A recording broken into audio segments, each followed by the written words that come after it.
اعوذ باللہ من الشیطان الرجیم بسم اللہ الرحمن الرحیم۔ بات چل رہی تھی اس قتل کی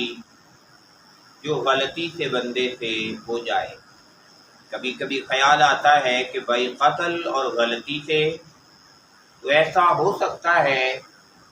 کہ کوئی بندہ شکار کی غرض سے نکلا ہو، اس نے نشانہ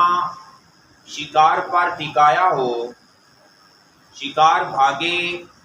اور وہ اپنے نشانے کو لے کے شکار کے ساتھ ساتھ رکھے اور فائر کر دے، اور ممکن ہے کہ شکار نکل جائے اور سامنے کوئی بندہ آ جائے، اس کی زد میں بندہ قتل ہو گیا ہے۔ یا یہ بھی ہو سکتا ہے کہ میدان جنگ میں لوگ آمنے سامنے تھے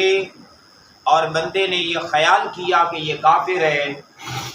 اور مرنے والے کا پتہ چلا نہیں یہ کافر تو نہیں تھا، یہ تو مسلمان تھا۔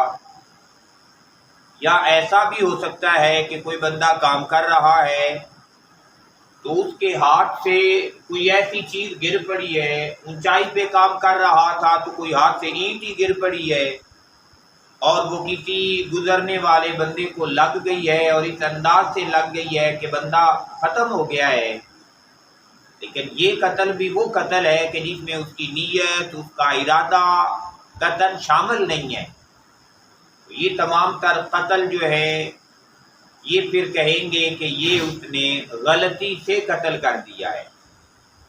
تو اب ایک بات تو کل ہوئی کہ اگر بندہ قتل ہو گیا ہے تو اس کا بدلہ اور اس کی دیت ہے۔ اس مقام کے اوپر ارشاد فرمایا میرے اللہ نے فَإِن كَانَ، بس اگر ہو وہ مرنے والا مِن قَوْمٍ عَدُوٍّ، دشمن قوم کا رہائشی، اس کی جو رہائش ہے وہ عالم کفر کے اندر موجود ہے لیکن مرنے والا مسلمان مرا ہے، تو پھر ارشاد فرمایا میرے اللہ نے لاکم کہ وہ دشمن تھے تمہارے، وَهُوَ مُؤْمِنٌ، لیکن مرنے والا مومن ہے، تو فرمایا فَتَحْرِيرُ رَقَبَةٍ، پھر آزاد کرنا ہے ایک گردن کا، مؤمنۃ، جو مومن ہو، ایک مسلمان غلام کا آزاد کر دینا ایسے بندے کے لیے کافی ہے۔ اگر کوئی عام مسلمان مارا گیا ہے تو اس کے لیے دو چیزیں ہیں، دیت بھی دینی ہے، بدلہ بھی دینا ہے، اور اس کے ساتھ ساتھ غلام بھی آزاد کرنا ہے۔ لیکن اب اگر وہ رہنے والا عالم کفر کا ہے تو فرمایا پھر اس کی طرف سے ایک غلام آزاد کر دینا یہ کافی ہے۔ پھر ارشاد فرمایا میرے اللہ نے وَإِن كَانَ، اور اگر وہ ہو مرنے والا مِن قَوْمٍ بَيْنَكُمْ وَبَيْنَهُمْ، من قوم، ایسی قوم سے، بینکم کہ تمہارے درمیان، وبینہم اور ان کے درمیان، میثاق کوئی معاہدہ ہوا ہو، تو فرمایا ایسی قوم جس کے ساتھ وعدہ ہو چکا ہے، معاہدہ ہو چکا ہے، تو فرمایا فدیۃ مسلمۃ، تو پھر وہ جو بدلہ ہے، دیت ہے، وہ بھی حوالے کرنا ہے الی اہلہ، اس مرنے والے کے ورثاء کی طرف، گھر والوں کی طرف، وَتَحْرِيرُ رَقَبَةٍ مُؤْمِنَةٍ، اور آزاد کرنا ہے ایک گردن کا جو مومن ہو۔ پھر دونوں چیزیں ہیں، دیت بھی دینی ہے، بدلہ بھی دینا ہے، اور اس کے ساتھ ساتھ غلام بھی آزاد کرنا ہے۔ یہ باتیں ارشاد فرما کے پھر میرے اللہ نے ارشاد فرمایا فَمَن لَّمْ يَجِدْ، بس جو بندہ نہ پائے غلام کا آزاد کرنا، غلام کی استطاعت نہیں رکھتا، غلام آزاد نہیں کر سکتا، فرمایا فَصِيَامُ شَهْرَيْنِ، پھر 2 مہینے کے روزے ہیں، متتابعین، مسلسل، فرمایا پھر مسلسل 2 مہینے اپنے اللہ کے حضور روزہ رکھے،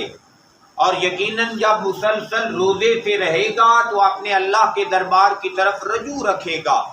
اپنے اللہ کے دربار کی طرف لوٹا رہے گا، تو فرمایا توبۃ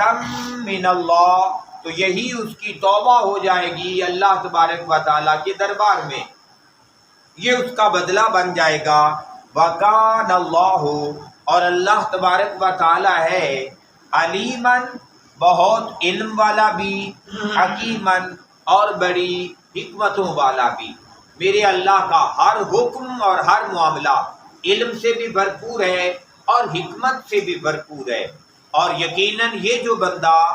غلطی سے قتل ہو گیا ہے بندے سے، اس کا پھر بدلہ جو مقرر فرما دیا ہے، اس میں بھی بڑی حکمتیں اور بڑی برکتیں موجود ہیں۔ گویا پتہ چلا کہ اللہ تعالیٰ نے مسلمانوں کو میدان جنگ میں بھی بغیر آداب کے نہیں اتارا،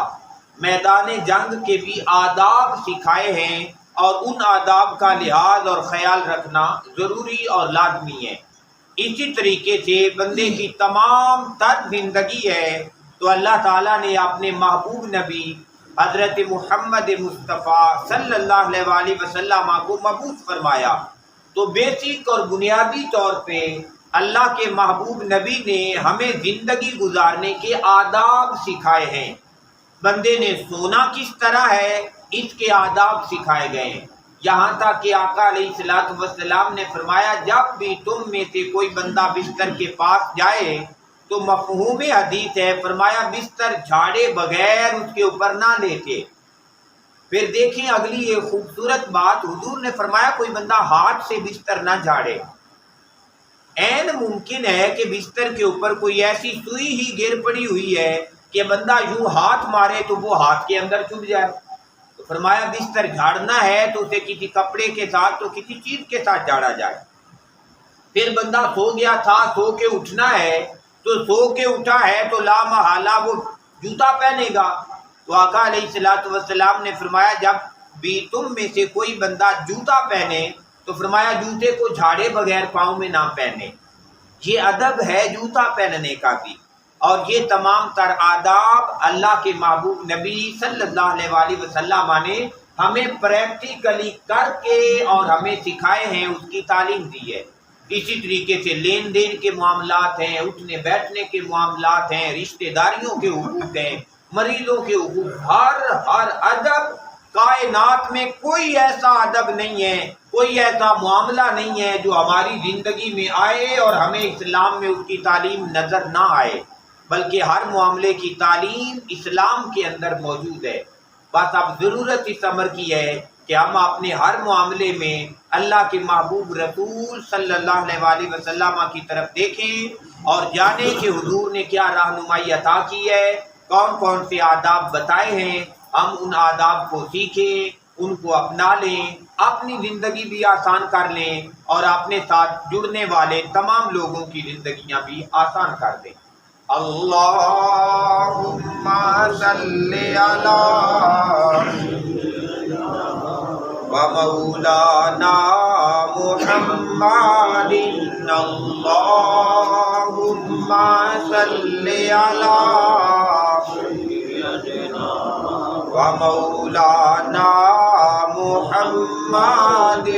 وعلی آلہ وصحبہ وبارک وسلم۔ اللهم صل على سيدنا محمد وبارك وسلم وصل عليه۔